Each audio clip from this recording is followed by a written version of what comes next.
Muitos pensam que o BPC-Loas é uma aposentadoria, mas eu já te adianto que ele não é não. E aqui neste vídeo eu vou te explicar tudinho sobre esse importantíssimo benefício para pessoas que nunca contribuíram para o INSS ou que também não têm todos os requisitos para se aposentar. Vou te falar quem tem direito, como funciona e o que você precisa fazer para dar entrada nesse benefício. Meu nome é Robson Gonçalves e eu sou advogado. Então vamos lá? Imagine a seguinte situação: você nunca contribuiu para o INSS ou não tem todos os requisitos para entrar na aposentadoria ou pedir algum benefício por incapacidade ou um auxílio-doença. Isso quer dizer que você vai ficar a ver navios desamparado, passando dificuldades? Não. Via de regra, não vai não. Em alguns casos, você pode ter direito ao BPC. O BPC, que quer dizer Benefício de Prestação Continuada, que também é conhecido por aí, pelo meio de todos nós, como BPC ou LOAS, é um benefício de assistência social que é pago pelo INSS no valor de um salário mínimo mensal, todos os meses. Só que esse benefício tem algumas particularidades. Por exemplo, ele é destinado para pessoas que não têm outros meios de sobreviver economicamente ou de ter essa sobrevivência sustentada pela sua família, arcada. Então, guarde esse conceito que eu vou falar sobre ele daqui a pouco. Então, o primeiro ponto, por não se confundir com a aposentadoria e não precisar de contribuição para o INSS, o BPC precisa que você se encaixe em um conceito chamado baixa renda para ter acesso a ele.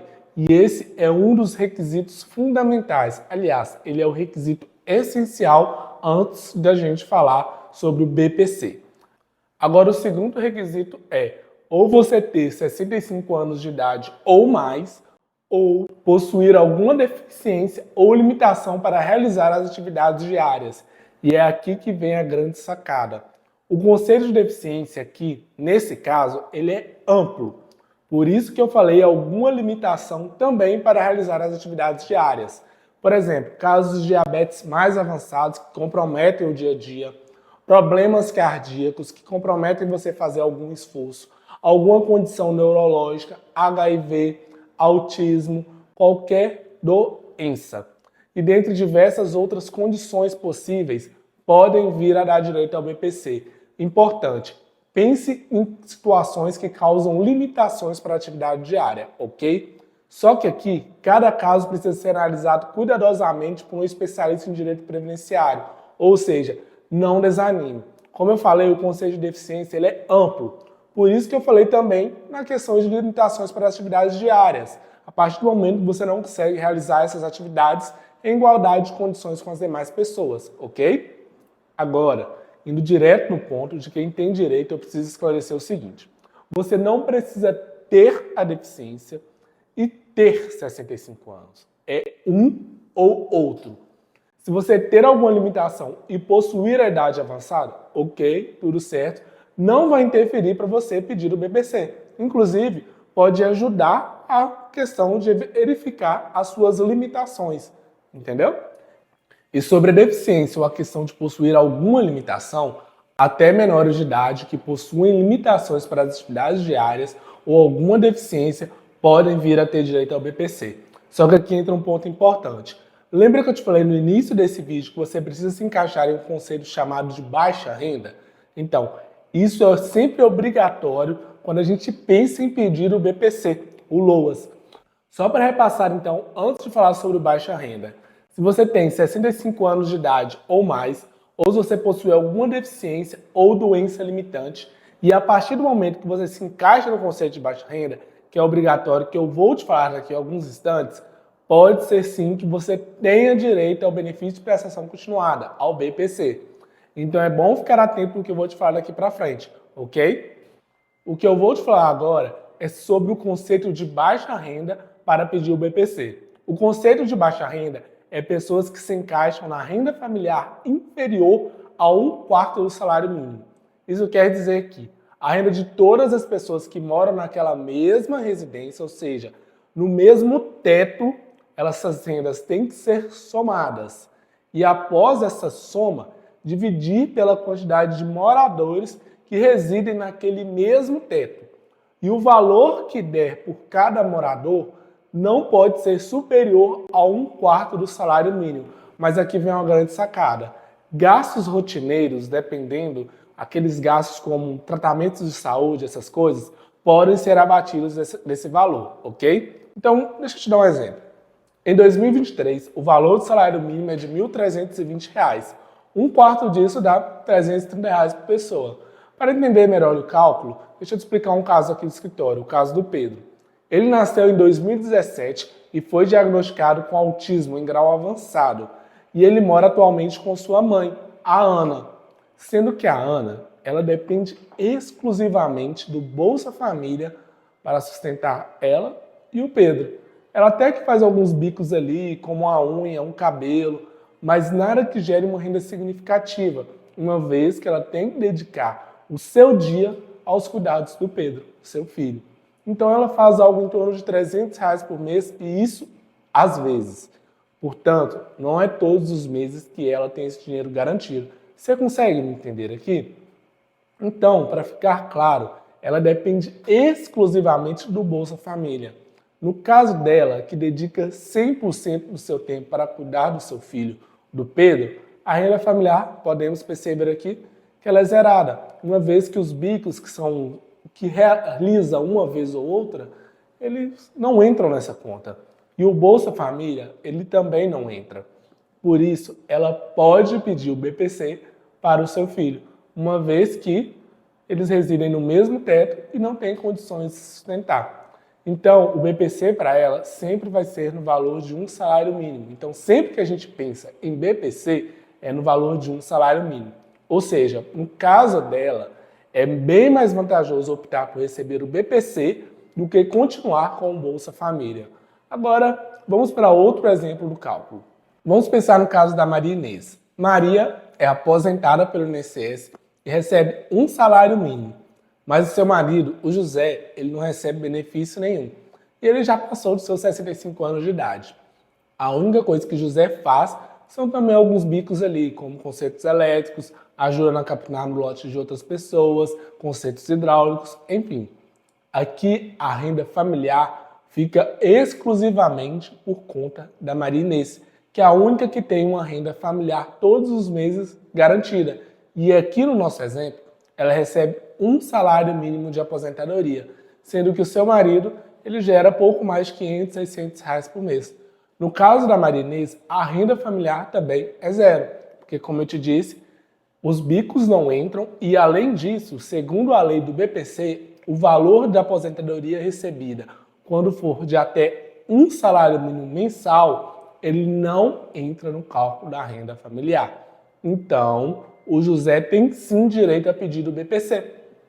Agora que você já sabe quem pode pedir, como funciona e o cálculo da renda familiar, e eu te dei 2 exemplos aqui do escritório, vamos para os documentos necessários e os próximos passos para você dar entrada no BPC. O principal documento, antes de qualquer coisa, é você ter o cadastro no CAD único. Para isso, basta você ir no CRAS da sua cidade ou o mais próximo e realizar esse cadastro.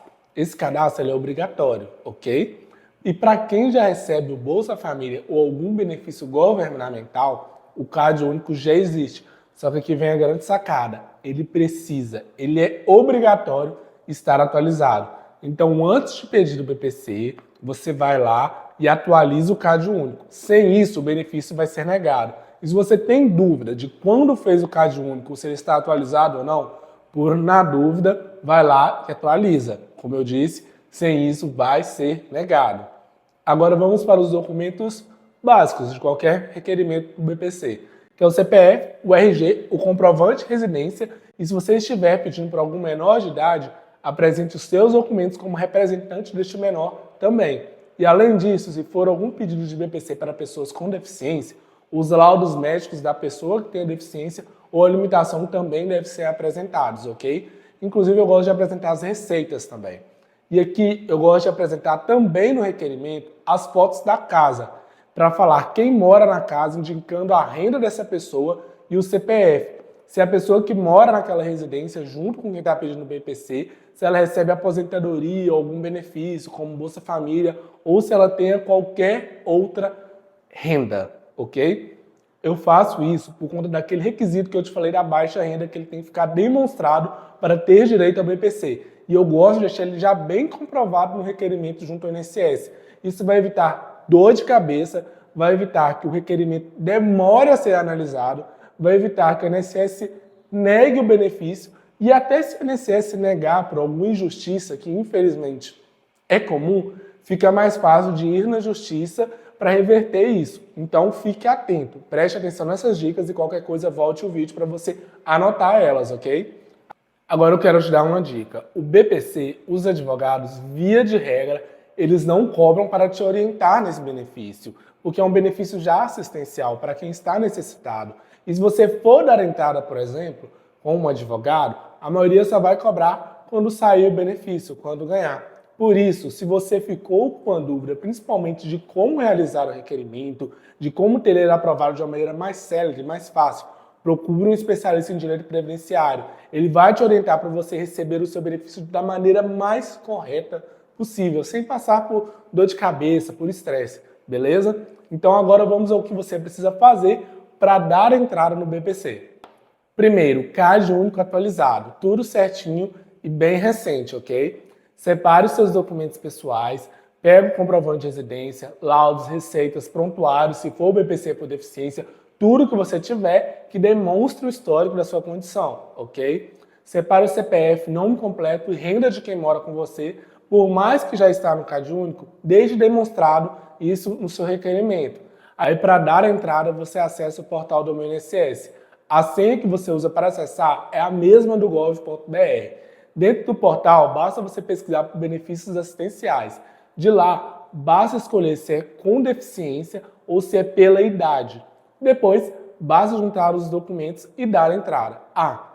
Se você quer que eu grave um vídeo com passo a passo dando entrada no BPC pelo portal do INSS, deixa aqui nos comentários, ok? Eu vou ver se vocês têm interesse e gravo esse vídeo para vocês. Agora, é importante aqui. Se for o BPC por deficiência, vão ser agendadas 2 perícias. Uma avaliação social em casa, para ver a condição de baixa renda, para verificar se realmente tem direito, e outra é a avaliação da deficiência para ficar caracterizada a limitação sofrida. E se for o BPC pela idade avançada, ou seja, mais de 65 anos, vai ser realizada somente a avaliação social. Por isso, fique atento. Se você ficou com dúvida, procure um especialista. O BPC, infelizmente, ele é negado com muita facilidade pelo INSS. É de uma maneira até injusta em alguns casos. Então vale a pena você procurar um profissional de confiança para resolver a questão e garantir o seu benefício sem dor de cabeça. Agora, vamos para as dúvidas mais comuns a respeito do BPC. Primeiro, o BPC ele não é uma aposentadoria, tanto que ele pode ser cortado caso a condição de baixa renda não exista mais, ou se, por algum motivo, a condição melhorar. E outro ponto, ele também não tem 13º salário. E em caso de falecimento, ele não passa como pensão por morte. Ou seja, esses pontos são os principais que tornam o BPC diferente da aposentadoria. O BPC é destinado para quem não tem renda e não tem condições. Você ficou com qualquer dúvida? Deixa aqui nos comentários. E mais um ponto. Não esqueça de curtir esse vídeo, compartilhar com aquele amigo que não sabe como é que funciona e não sabe que pode pedir um benefício sem nunca ter contribuído para o INSS, para ele ficar atento. Muito obrigado e até o próximo vídeo.